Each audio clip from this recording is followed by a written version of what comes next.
तर नमस्कार सगळ्यांना. चला आज माझा छोटासा मिनी ब्लॉग आहे. तर सकाळी पोरांना शाळेत जायला उठवलं तर सगळ्यात पहिला प्रश्न असतो तो म्हणजे डब्यात काय दिलं. तर रात्रीच तनिषने मला आप्पे बनवायला सांगितले होते डब्यामध्ये. तर म्हटलं चला सकाळी सकाळी ना मस्त असं आप्पे बनवले होते. त्याचा डबा भरून घेतला. त्याच्यानंतर त्याला थोडंसं खायला दिलं, कारण सकाळ सकाळी ना पोरं अजिबात खायला नको म्हणतात.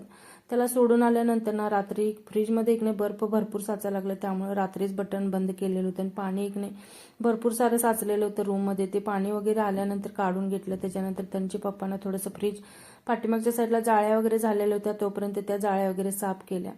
फ्रीजमधला बर्फ अजून काही वितळाच नव्हता, त्यामुळे म्हटलं चला स्वयंपाक वगैरे करून घ्यायचं. तर मस्त असं स्वयंपाक केला आणि त्याच्यानंतर मग एक नाही साफ करायला घेतलेला फ्रीज.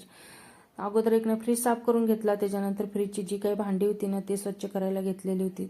सगळं काम आवरलं आणि त्याच्यानंतर ना थोडीशी भूक लागल्यासारखी झालेली, म्हणून म्हटलं चला थोडंसं भेळ बनवून खाऊया. तर मस्त चिवडा बनवलेला होता.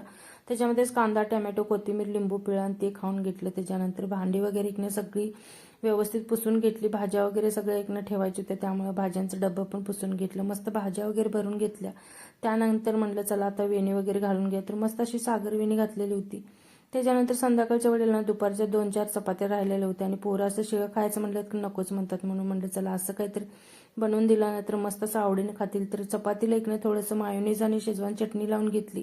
त्याच्यानंतर कढईमध्ये ना थोडीशी शिमला मिरची, गाजर, पत्ताकोबी आणि कांदा होता ना ते फ्राय केला. त्याच्यामध्ये शेजवान चटणी, सोया सॉस आणि थोडंसं एक टॅमॅटो सॉस टाकलेलं होतं. तर मस्त अशी भाजी फ्राय करून घेतली आणि चपातीवरती असं काहीतरी रोल बनवून घेतलेला होता.